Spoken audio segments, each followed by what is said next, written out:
Hello viewers, আসসালামু আলাইকুম। আজ আপনাদের জন্য কলকাতা বিখ্যাত ফিশ ফ্রাই রেসিপি নিয়ে হাজির হলাম। আমার খেয়ে খুব ভালো লেগেছে, সেজন্য ভাবলাম আপনাদের সাথেও শেয়ার করি।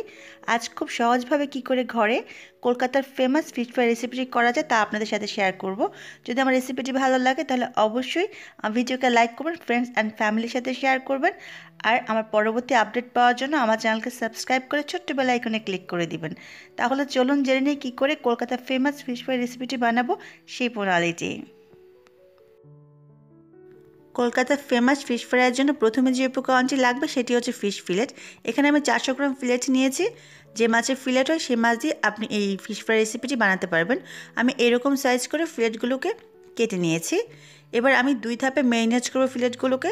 প্রথম ধাপে ম্যারিনেট করার জন্য আমি স্বাদ অনুযায়ী লবণ দিয়ে দিচ্ছি। আমি এখানে 1 চা চামচ পরিমাণ লবণ ইউজ করেছি। এবার এর মাঝে কালো গোলমরিচের গুঁড়ো দিয়ে দিচ্ছি 1 চা চামচ পরিমাণ। এবার দিয়ে দিব 2 টেবিল চামচ পরিমাণ লেবুর রস। লেবুর রসটা দেওয়ার ফলে মাছের যে একটা গন্ধ আছে সেটা আর থাকবে না। এবার সবগুলো উপকরণ খুব ভালোভাবে মেখে নিতে হবে। অবশ্যই খেয়াল রাখতে হবে ফিলেটের কোনো অংশ যেন বাদ না পড়ে যায়। খুবই ভালোভাবে মেখে নিতে হবে। আমি হাত দিয়ে মেখে নিচ্ছি যাতে ফিলেটের কোনো অংশ বাদ না পড়ে যায়, সেজন্য। আমার খুব ভালোভাবে মাখা হয়ে গিয়েছে। এবার 10 থেকে 15 মিনিটের জন্য ম্যারিনেট করে রেখে দিতে হবে ফিলেটগুলোকে। এবার আমি সেকেন্ড ম্যারিনেট করার জন্য যা যা লাগবে সেগুলো দেখিয়ে দিচ্ছি। এখানে আমি 4টে কাঁচামরিচ নিয়ে নিলাম।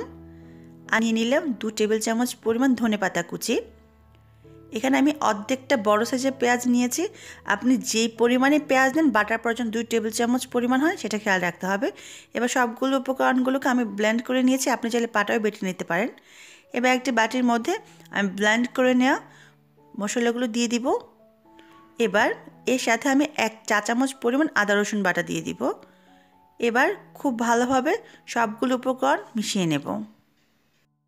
মশলাগুলো খুব ভালোভাবে মেশানো হয়ে গিয়েছে। এবার আমি ফিলেটগুলোকে প্রথমে যে ম্যারিনেট করে রেখেছিলাম সেটা 15 মিনিট হয়ে গিয়েছে। এবার আমি দ্বিতীয় ম্যারিনেট করব। আমি ফিলেটগুলোকে উঠিয়ে আমি যে ব্লেন্ড করে নিয়েছিলাম মশলাগুলো সেখানে আবারও ম্যারিনেট করে দেবো সবগুলো ফিলেট। খুব ভালোভাবে ম্যারিনেট করতে হবে। খেয়াল রাখতে হবে যাতে প্রত্যেকটা টুকরোর প্রত্যেকটা অংশে খুব ভালোভাবে লেগে যায়। আমার ম্যারিনেট করা হয়ে গিয়েছে। এবার আবারও আমি রেখে দিব 10 থেকে 15 মিনিটের জন্য। যত বেশি ম্যারিনেট করে রাখবেন তত মজা হবে। আর এখানে যে পানিটা রয়ে গেছে এটা সেকেন্ড ম্যারিনেশন যেন না পড়ে সেটা খেয়াল রাখবেন। ফিরে এলাম 15 মিনিট পরে। খুব ভালোভাবে ম্যারিনেট হয়ে গিয়েছে। এবার আমি এই ফিলেটগুলোকে কোট করব, সেজন্য যা যা লাগবে আমি সেটা দেখিয়ে দিচ্ছি। একটা বাটি নিয়েছি। এখানে আমি 2টো এগ নিব। অবশ্যই রুম টেম্পারেচারে নেবেন, তাতে ভালো হয়। 2টো এগ আমি নিয়ে নিয়েছি। এবার এর মাঝে আমি 2 টেবিল চামচ পরিমাণ কর্নফ্লাওয়ার দিব। এবার খুব ভালোভাবে মিশিয়ে নেব কর্নফ্লাওয়ার আর ডিম। খুব ভালোভাবে মেশানো হয়ে গিয়েছে। আর এখানে আমি খুব সামান্য একটু লবণ দিব, কারণ আমি প্রথম ম্যারিনেটে কিন্তু লবণ ইউজ করেছিলাম, তাই খুব বেশি লবণ লাগবে না। সেটা খেয়াল রেখে লবণটি ইউজ করবেন। কর্নফ্লাওয়ারের সাথে এগটা খুব ভালোভাবে ফেটানো হয়ে গিয়েছে। আমার আরও লাগবে 2 কাপ পরিমাণ ব্রেড ক্রাম্ব।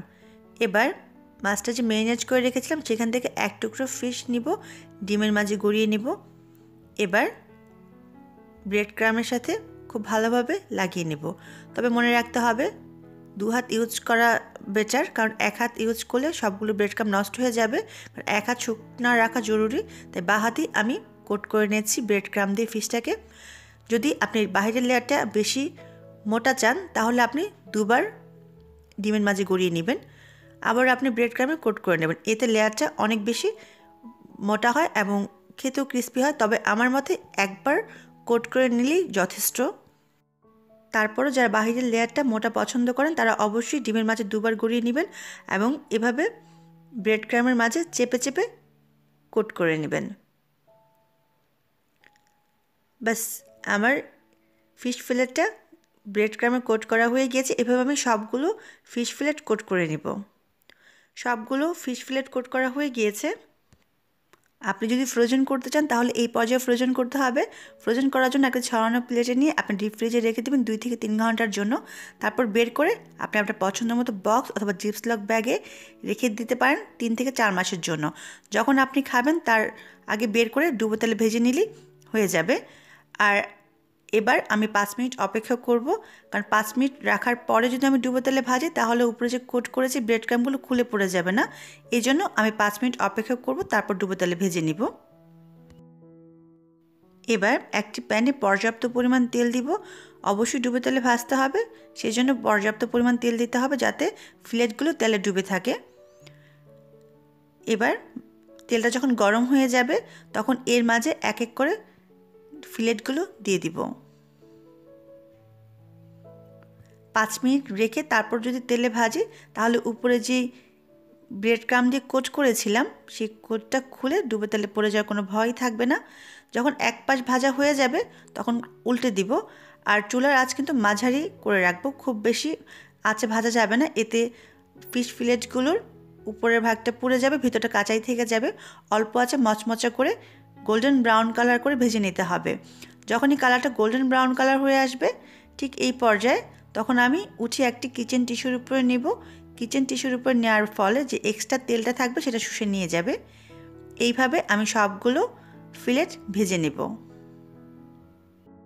আমি একটা ফিশ ফ্রাই ভেঙে দেখিয়ে দিচ্ছি ভিতরটা কতটা পারফেক্ট হয়েছে। সবসময় একই রকম খাবার খেতে আমাদের একঘেয়েমি লাগে, তাই মাঝে মাঝে একটু আনকমন খাবার খেতে হয়। আশা করি অবশ্যই বাসায় তৈরি করবেন আর আমাকে জানাবেন কেমন হয়েছে। যদি আমার রেসিপিটি ভালো লাগে তাহলে অবশ্যই আমার ভিডিওকে লাইক করবেন। আপনারা সাবস্ক্রাইব করে আমার চ্যানেলকে আমার পাশেই থাকবেন। আশা করি সবাই অনেক ভালো থাকবেন, আমার জন্য দোয়া করবেন। আবারও দেখাবেন নতুন কোনো সহজ রেসিপি নিয়ে। আল্লাহ হাফেজ।